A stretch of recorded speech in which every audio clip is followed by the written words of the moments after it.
Sud Radio, c'est bon à savoir. Attention, à partir d'aujourd'hui, il y a du changement en ce qui concerne nos virements bancaires. Une nouvelle réglementation entre en vigueur ce jeudi. Elle doit permettre de rendre nos virements plus sécurisés. On va tout comprendre grâce à vous, Yann Le Floch. Bonjour. Bonjour. Et merci d'être avec nous sur Sud Radio. Ce matin, vous êtes banquier spécialisé dans les monnaies digitales. Qu'est-ce qu'elle va changer concrètement pour nous, cette réforme? À partir d'aujourd'hui, si on fait un virement, est-ce qu'il va falloir apporter des informations complémentaires à sa banque? Alors, on sait que régulièrement, les banques mettent en avant des processus pour connaître leurs clients qui seront plus solides. Il est possible qu'un certain nombre d'éléments puissent être demandés pour consolider cette connaissance, mais il n'y aura pas des éléments nouveaux marqués qui pourront, être fondamentalement différents de ce qu'on a l'habitude d'utiliser.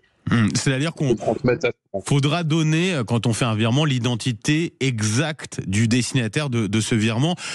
Ça parle à certains de temps en temps. Bah voilà, on envoie un virement à maman. Voilà, c'est comme ça. Oui, bon, maintenant, ce sera une identité exacte. Qu'est-ce qui va se passer si on ne donne pas cette identité exacte? Ça veut dire dans ce cas-là que le virement sera bloqué, il ne sera pas effectué? Comme on peut l'observer aujourd'hui, il y aura une politique propre à chaque banque et on est tout à fait cohérent d'observer peut-être certains virements qui puissent être bloqués, notamment sur des montants plus importants, mais sur des montants qui seraient plus mesurés du quotidien, d'avoir un processus de vérification a posteriori. Réglementation nouvelle qui nous vient de l'Europe. Pourquoi l'Europe a-t-elle imposé ce changement-là? On avait des vrais problèmes de sécurité sur nos virements? Je pense que l'Europe prépare aussi probablement l'arrivée à l'euro numérique afin quelque part de fixer un certain nombre de standards qui seront en capacité de s'adapter à l'arrivée de l'euro numérique. Est-ce que cette réforme était fondamentalement nécessaire? On peut se questionner, mais en tout cas, elle prépare probablement des normes qui permettront de fixer un cadre pour certaines étapes futures. Et cet euro numérique qui va voir le jour, c'est cela?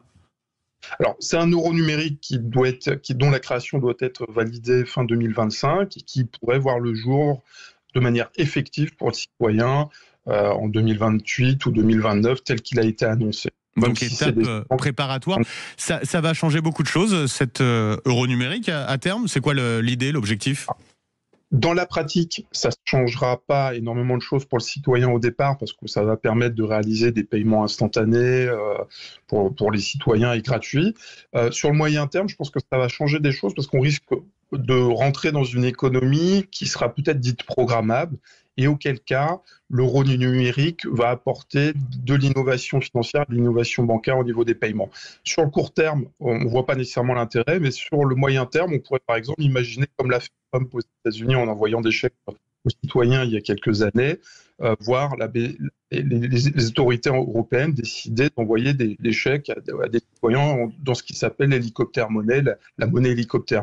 Donc je pense que sur le moyen long terme, ça apportera des changements, sur le moyen court terme, moins, mais en tout cas, ça questionne certaines visions de la monnaie et au travers de ces nouvelles règles, je pense. Alors, Yann Le Floch, ça coupe un petit peu. Est-ce que vous pouvez vous décaler très légèrement, qu'on vous comprenne bien justement sur cette évolution, parce qu'elle est importante. Il y a cette nouvelle réglementation. Il faudra donner, donc à partir d'aujourd'hui, quand on fait un virement, il faudra donner l'identité exacte du destinataire du virement. Et puis vous nous dites, c'est potentiellement une première étape vers cet euro numérique qui est une bonne chose à moyen terme. Qui, comme tout outil, peut être une très bonne chose si elle est faite dans le respect des citoyens et qui peut aussi questionner si des déséquilibres pouvaient apparaître. Donc je pense que c'est à chacun d'en juger et je pense que la démocratie doit rester vigilante sur la manière dont est structuré ce type d'outil. Le sentiment qu'on peut avoir, c'est que la BCE aujourd'hui et l'Europe est à l'écoute sur ces thématiques. Un dernier mot pour conclure, pour revenir à cette évolution, à cette nouveauté, le fait de donner l'identité complète et exacte du destinataire du virement à partir d'aujourd'hui. Comment vont faire les banques pour vérifier cela? Parce que si on a un virement instantané, ça veut dire qu'il va falloir vérifier automatiquement, avoir une vérification très rapide de la part des établissements bancaires.